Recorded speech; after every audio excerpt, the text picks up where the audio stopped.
Alberto, e o tratamento da hiperplasia de próstata? Os medicamentos? Aquele negócio que tu falava no intervalo, tá tomando antihipertensivo, tu não sabe por que o paciente começa a baixar a pressão e começa a ter tontura.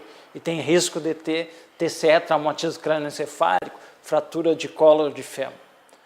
Como é que você maneja esses pacientes? Inicialmente, nós temos que saber se esse paciente está tendo sintomas obstrutivos, ou seja, está fazendo força para urinar, o jato está fraco. Quando eu tenho sintomas obstrutivos predominando no paciente, eu associo eles à próstata e nós estamos pensando então numa hiperplasia de próstata clínica. Esse paciente tem que ser tratado, porque vai ter alguns problemas que vão estar relacionados à obstrução urinária dele com relação à bexiga, rins, enfim, várias alterações. A abordagem inicial desses pacientes é quase sempre medicação. Eu vou usar alfa-bloqueadores, que são as medicações que tu falaste, que poderiam interferir na pressão. Mas um homem de 50 anos, 60 anos, tá ok, vou iniciar com a medicação. Às vezes, esses pacientes não respondem à medicação. Aí a gente pode discutir um tratamento cirúrgico para eles. Conforme o tamanho da próstata, essa cirurgia é feita pelo canal, que é RTU de próstata, a famosa raspagem que os pacientes comentam muito, ou com próstatas muito volumosas, se faz uma cirurgia aberta para ressecar esses lóbulos da próstata que estão hiperplasiados. Um outro fator importante quando eu vou tratar esse paciente é lembrar que sempre o manejo inicial é clínico. Eu vou tentar a medicação. Agora, quando eu tenho um paciente de 80 anos ou mais que tem sintomas associados à próstata obstrutivos, lembrando, não é aquele paciente que está levantando para urinar 5, 6, 7 vezes, mas ele não faz força, o jato não é fraco, ou seja, ele não tem obstrução. Esse sintoma é mais irritativo ou por aumento de filtração glomerular renal, produção de urina, ele urina mais. No caso dos diabéticos ou pacientes hipertensos, que usam diurético, que vai compensar de noite, enfim. Esse paciente, a abordagem é diferente. Aquele paciente que tem sintoma obstrutivo e que tem uma idade acima dos 80 anos, a primeira indicação para ele é a cirúrgica. Por quê? Porque na grande maioria desses pacientes com mais de 80 anos, eles têm alguma patologia associada e usam outras medicações, e essas medicações podem potencializar o efeito hipotensor delas.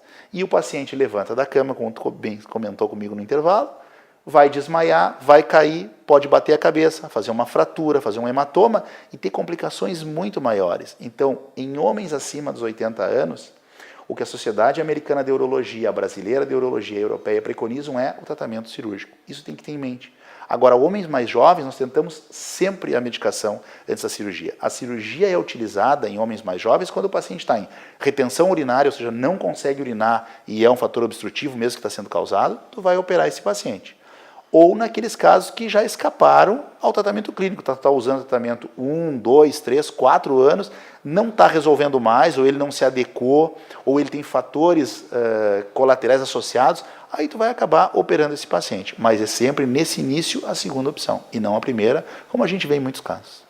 No caso de cirurgia, tanto para hiperplasia de próstata, como para câncer de próstata, nós temos um grande problema, o paciente ficar impotente. Né? Como é que se lida com isso? Né? Qual a incidência de impotência no pós-operatório desses pacientes? Como é que nós vamos tratar esses pacientes que tenham esse efeito colateral? É muito importante, assim, primeiramente, Arnoldo, a gente comentar um pouquinho do tratamento do câncer de próstata. Quando eu tenho que tratar um homem que o diagnóstico está feito, está estadiado, e essa doença é localizada, como é que eu vou tratar esse homem? Se ele tem uma expectativa de vida maior que 10 anos, eu trato ele de forma cirúrgica. A não ser que ele tenha acima de 75 anos. Aí a gente tem um risco maior das complicações, como tu está mencionando. Agora, homens com câncer de próstata, 50, 60, 70 anos e até 75 anos, que a doença é localizada e a expectativa de vida é maior que 10 anos, o tratamento é cirúrgico. Ok. Quando eu faço a cirurgia, é óbvio que eu tenho uma chance de complicações. Mas as técnicas são muito bem determinadas, como é que tu vai fazer a cirurgia, poupando o nervo, identificando bem as fibras nervosas, o próprio esfíncter, para diminuir as chances de complicações.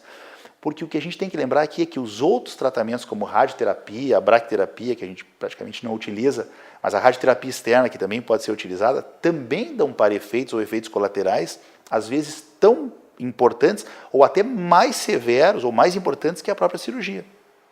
Como tu bem falaste, a impotência ou a disfunção erétil que está associada à cirurgia, ela acontece em quase 50% dos pacientes.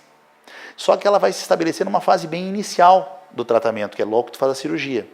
E ela pode recuperar em 50% dos pacientes em até 1 ano e meio depois da cirurgia, esse paciente pode recuperar a função de ereção dele. Na radioterapia, isso não acontece no início. O problema da ereção vai acontecer de 3 a 5 anos depois da radioterapia. O paciente vai perder a ereção. Então, esses dados têm que ser passados para o paciente. Sempre quando tu vai tratar um paciente, a abordagem é complexa. A idade, o nível de PSA, expectativa de vida.